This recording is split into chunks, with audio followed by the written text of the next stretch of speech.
Hi guys, welcome to SP Girls YouTube channel. நான் உங்க Prashanth. Welcome to SP Girls YouTube channel. இந்த சேனலுக்கு நீங்க ஃபர்ஸ்ட் டைம் விசிட் பண்ணியிருந்தீங்கன்னு சொன்னா SP Girls YouTube சேனலை சப்ஸ்கிரைப் பண்ண மறக்காதீங்க. பக்கத்துக்கு பெல் பட்டனை கிளிக் பண்ணுங்க. அப்பதான் புது இன்ஃபர்மேஷன்ஸ் உங்களுக்கு நோட்டிஃபிகேஷன் ஆகுது சேரும். இப்போ ரீசெண்ட் டைம்ல பிக் பாஸ் தர்ஷன் உங்களுக்கு எல்லாரும் தெரிஞ்சிருக்கும்ல, வி ஆர் த பாய்ஸ் டீம்ல இருக்கிற ஒரு மெம்பர். அவர் வந்து கிட்டத்தட்ட இப்போ ரீசெண்ட் டைம்ல ஒரு பிரச்சனையில மாட்டிருக்காரு, கார் பார்க்கிங் பிரச்சனையில. அந்த விஷயத்தை பத்தி தான் இப்போ நான் முழுசா உங்களுக்கு என்ன நடந்தது, அவர் என்ன செஞ்சிருக்காரு, அவர் மேல தப்பு இருக்கா இல்லையான்னு கிளாரிஃபிகேஷனுக்காக இந்த வீடியோ நான் போறதுக்கான சோசியல் மீடியால இப்ப பேசப்பட்டிருக்க ஒரு விஷயம் தான் இது. மனித நேயத்தையும் அதிகாரத்தையும் இறையும் பொது நலத்தையும் கேள்விக்குள்ளாயிருக்கு. பிக் பாஸ் தர்ஷன் நீதியின் பேர்ல நடந்த ஒரு அவமரியாதை சமீபத்துல சோசியல் மீடியால இப்ப ட்ரெண்டா பேசப்பட்டிருக்க ஒரு விஷயம். மனித நேயத்தையும் அதிகாரத்தையும் இறையும் பொது நலத்தையும் கேள்விக்குள்ளாகி இருக்கு. இந்த சம்பவத்துல இருந்து மைய கருத்து பிக் பாஸ் புகழ் தர்ஷன் மற்றும் நீதிபதியின் மகன் ஆத்சுடி இடையேயான ஒரு எளிமையான கார் பார்க்கிங் பிரச்சனையில தொடங்கி ஒரு பெரும் வன்முறையாக மாறி இருக்கு. தர்ஷன் சென்னையில தங்கி இருக்கு. தனது வீட்டிற்கு அதிகாலையில ஜிம்மில் சென்று திரும்பி வந்திருக்காரு. ஜிம்முக்கு போயிட்டு சுமார் காலை 4:30 நினைக்கிறேன். அந்த டைம்ல அவருடைய வீட்டு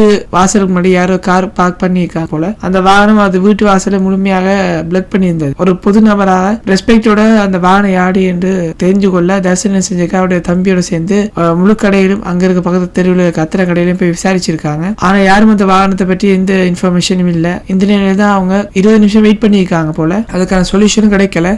தர்சனுடைய தம்பி வந்து தொடர்ந்து விசாரிக்க பக்கத்து டீ கடையில மட்டும் அந்த வாகனத்தை உரிமையாளர் கண்டுபிடிச்சிருக்காரு. ஒரு குடும்பம், கணவன், மனைவி மற்றும் அவங்களது வயதான தாய் அந்த காரின் உரிமையாளர் என்று தெரியுது. தர்சனின் தம்பி மிக மரியாதை கேட்டிருக்காரு போல, ஐயா உங்களுக்கு கார் வந்து எங்களோட வாசல்ல பிளாக் பண்ணி இருக்குது, எங்களோட வாகனத்தை நாங்க பார்க் பண்ணிருக்கோம், நீங்க எடுக்க முடியுமா என்று ரெஸ்பெக்டோட தான் கேட்டிருக்காங்க. அதுக்கு அந்த கார் பார்க்கோட ஓனர் வந்து அந்த கார் ஓனர் சொல்லியிருக்காரு தர்ஷனை பார்த்து, அவன் பிக் பாஸ் வந்தவன் தான் அப்படின்னா அவன் பெரிய ஆளா அப்படி அப்படின்னு டிஸ்பிளேஸ் மரியாதை இல்லாம கழிச்சிருக்காங்க போல. இது ஒரு சாதாரண குரல் இல்லாம அவமரியாதை கலந்த சப்தத்துல தொடர்ந்து வாக்குவாதம் தீவிரமா இருக்கு. தர்ஷன் அவங்க தம்பியிடம் நடந்த விதத்தை பார்த்தபோது ஒன்றை மட்டும் புரிஞ்சு கொண்டாரு, இது நார்மல் விஷயம் இல்லைன்னு. திடீர்னு அந்த பெண்மணி என்ன செஞ்சிருக்காங்க, தனது கையில இருந்த சூடான காபியை தர்ஷன் தம்பியின் முகத்துல ஊத்திருக்காங்க. அடுத்து அவருடைய கணவர் தர்ஷனின் தம்பியின் கழுத்தை நெறித்து கீழே தூக்கி போட்டிருக்காரு போல. அதே நேரத்துல அவர் தர்ஷனின் மீது ஏறி உட்கார்ந்து அடக்க முறையில அவரை தடுக்க முயற்சிருக்காங்க. இந்த எல்லை மீறிய சம்பவத்திற்கு பிறகுதான் தர்ஷனும் அவரது குடும்பமும் அதிர்ச்சி அடைச்சிருக்காங்க. இந்த சம்பவத்தின் போது அந்த நபர் ஒரு முக்கியமான வாக்கியம் சொல்லியிருக்காரு போல, நான் ஜட்ஜோட பையன், என்ன பண்ணணும்னு எனக்கு தெரியும்.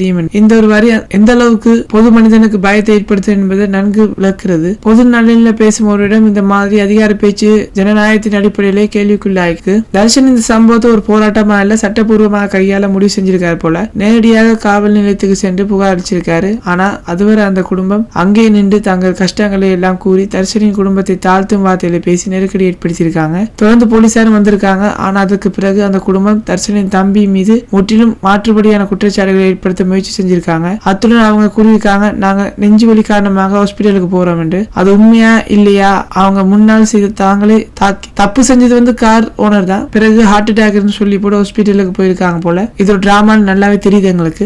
உண்மையான கண்ணோட்டம்னு சொன்னீங்கன்னா தர்ஷன் ஒரு உணவுபூர்வமான வீடியோல சொல்லியிருக்காரு, நான் அந்த அம்மா மேல கை வைக்கல, நான் என்ன செய்வது, என் தம்பிக்கு காப்பி ஊத்திருக்காங்க, அதாவது டீயை வந்து எரிஞ்சிருக்காங்க, அவங்க வந்து கிட்டத்தட்ட அட்டெம்ப்ட் மர்டர்னு சொல்ல அவங்க தம்பி அட்டாக் பண்ணியிருக்காங்க, இது தற்காப்புக்காக தான் தர்ஷன் வந்து தள்ளி இருக்காங்க. வீடியோ பாத்தீங்கன்னா முழுசா தெரியும். சிசிடிவி இல்லாத இடம் தான், ஆனா வாடிக்கையாளர் கடையில இருக்கிறவங்க மட்டும் எல்லாம் சாட்சியாக இருக்காங்க. இப்ப எங்களுக்குன்னு ஒரு கேள்வி ஒன்று வருது இந்த வீடியோ பார்க்கும்போது, இது போல ஒரு சம்பவம் எளிதாக சாதாரணமாக எடுத்துக்கொள்ள முடியாது. ஏன்னா இந்த சம்பவத்துல முக்கியமான சில கேள்வி எங்களுக்கு வருது. ஒரு நபர் நீதிபதியின் மகன் என்ற பேர்ல எந்த அளவுக்கு அதிகாரம் செலுத்தலாம்? ஒரு பொது பிரச்சனை வரும்போது ஒழுக்கம் கடைபிடிக்க வேண்டியது யார் பக்கம் சொல்றீங்க? பொது நலனில் நடந்த சம்பவங்களை உணவுபூர்வமாக எடுத்துரைக்கும் தர்சனை சந்தேகிக்கலாமா? சாட்சிகளும் வீடியோக்களும் இருக்கும்போது உண்மையை மறக்க முடியுமா என்பதுதான் நிதர்சனமான உண்மை. தர்சனம் அவரது குடும்பம் இன்று ஒரு வழியை உணர்ந்திருக்காங்க. அதிகாரத்தை தவறாக பயன்படுத்த சிலரால இந்த சம்பவம் ஒரு லெசன் தான் சொல்ல முடியும். என்னைக்கும் பொறுமையை கடைபிடிக்க வேணும், சட்டத்தை கையாள வேணும் என்பதே முக்கியம். இந்த வீடியோ பார்த்த அனைவருக்கும் உண்மை யார் பக்கம் என்று தெரிஞ்சிருக்குன்னு நினைக்கிறேன். நாம உண்மை பக்கம் எப்பயுமே வலுவா இருக்கணும். எந்த அதிகாரம் நம்ம தடுக்க முடியாது என்பதை புரிஞ்சு கொள்ளணும். இந்த வீடியோ பிடிச்சிருந்தா லைக் பண்ணுங்க, ஷேர் பண்ணுங்க,